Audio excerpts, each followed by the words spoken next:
In the vibrant village of Nkosi, there was a woman named Nandi, who was known for both her beauty and her temper. Nandi's fiery nature was a source of both awe and fear in the community. From a young age, she had been known for her volatile temper.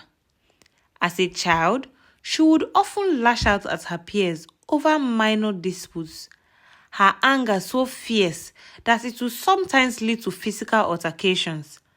Her parents, though loving, struggled to control her outbursts, believing that her anger was simply a part of her spirited nature. As she grew older, Nandi's temper evolved into a formidable force. By the time she reached adulthood, she had a reputation for quarreling and fighting anyone who crossed her path.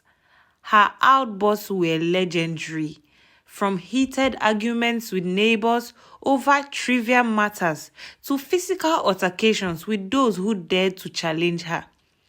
Despite her beauty and charm, her anger cast a long shadow over her relationships. Nandi's temper was not confined to outsiders alone. At home, she often took her frustrations out on her younger cousins who lived with her in the family house. They were frequently subjected to her harsh words and physical punishments for minor mistakes. For example, a spilled pot of soup or a forgotten chore would be met with loads of insults and slaps. The cousins lived in fear of her wrath, their lives a constant battleground of trying to avoid her anger. One particular evening, after a fierce argument with a neighbor who was next in line to fetch from the communal well, Nandi returned home in a foul mood. Her cousins, having witnessed the heated exchange, were especially cautious. Yet, in a moment of carelessness, one of them accidentally knocked over a pot of soup. Nandi's rage exploded. She grabbed the girl by the arm and dragged her outside, slapping her across the face and scolding her loudly in front of the entire village. The girl's humiliation and tears only seemed to fuel Nandi's anger further. The next day, the local marketplace buzzed with whispers about Nandi's latest outburst. People gossiped and shook their heads, sharing stories of her temper with anyone who would listen. Nandi's reputation grew darker with each tale told, and her presence in public became increasingly tense and uncomfortable. One blazing afternoon, Nandi visited the local clinic with a minor ailment. The waiting room was bustling with the soft hum of patients' conversations. Nandi's impatience was palpable as she tapped her foot and glared at those around her. Her temper was already on edge from the heat and her long wait. As Nandi sat fuming, an old woman entered the clinic. She mistakenly stepped on Nandi's foot. The pain was sharp, and Nandi's anger fled immediately. "Ah!" Nandi cried out, her voice echoing through the room. The old woman, distressed, reached out with trembling hands. "I am so sorry, my daughter. It was not intentional." Nandi's face darkened with fury. In a swift motion, she slapped the old woman across the face with such force that the sound was like a clap of thunder. The old woman stumbled and fell to the floor, her frail body hitting the tiles with a painful thud. The room fell silent as nurses rushed to assist the old woman. But Nandi stormed out, her anger still intense. That night, when Nandi went to bed, she was plagued by a nightmare. In her dream, the old woman's eyes, filled with sorrow and pain, haunted her.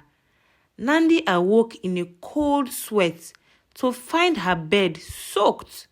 She was horrified and cleaned up quietly, hoping it was just a one-time occurrence.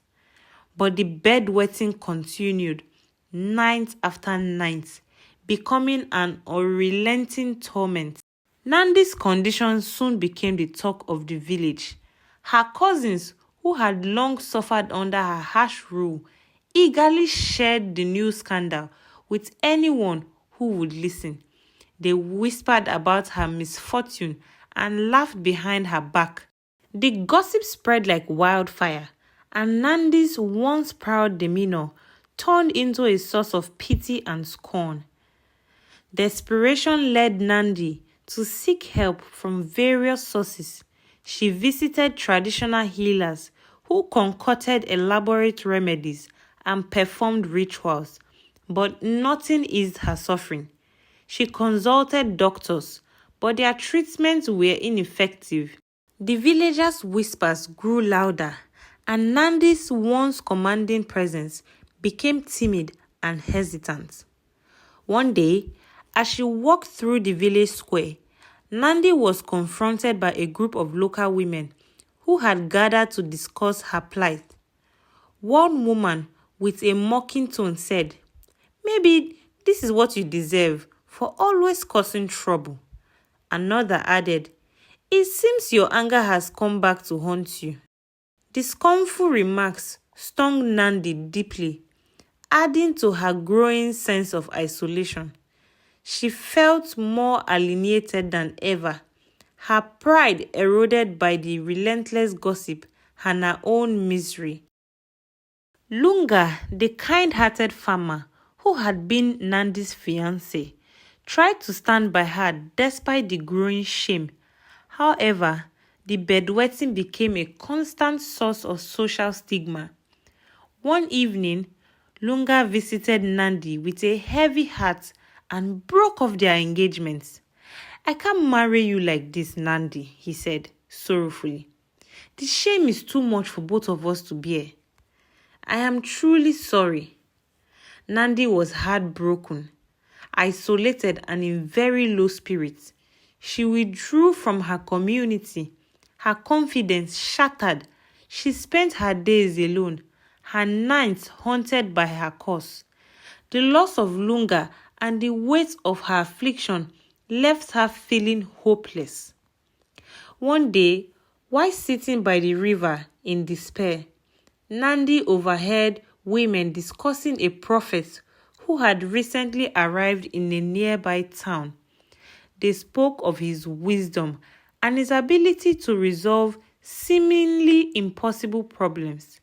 Clinging to a silver of hope, Nandi decided to seek his guidance. Traveling to the prophet's serene dwelling, Nandi explained her plight. The prophet, an elderly man with piercing, compassionate eyes, listened intently. "My child," the prophet said gently, "your affliction is not physical but spiritual. The bedwetting is a manifestation of the pain you inflicted on the old woman." Nandi's heart sank. The realization of her actions hit her deeply. "What must I do?" she asked, her voice trembling. "You must find the old woman and ask for her forgiveness," the prophet replied. "Only then will the curse be lifted." Determined, Nandi set out on a journey to find the old woman. After days of searching, she finally located her in a small remote village.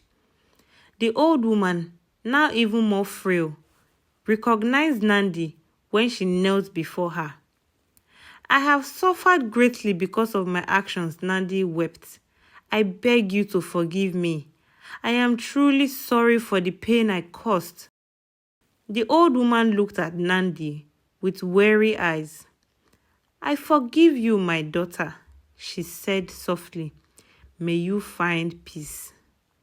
From that night onward, Nandi's bedwetting ceased. Although her suffering was alleviated, the damage had been done.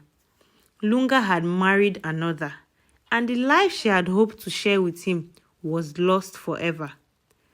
Returning to Nkosi, Nandi was a changed woman. Her experiences had humbled her profoundly. She became known not for her temper, but for her quiet wisdom and gentle demeanor. Nandi often spoke to the village youth about the importance of patience, kindness, and sharing her story to teach others about the dangers of unchecked anger. What is the moral lesson of this story? I would say that unchecked anger can lead to profound and lasting consequences.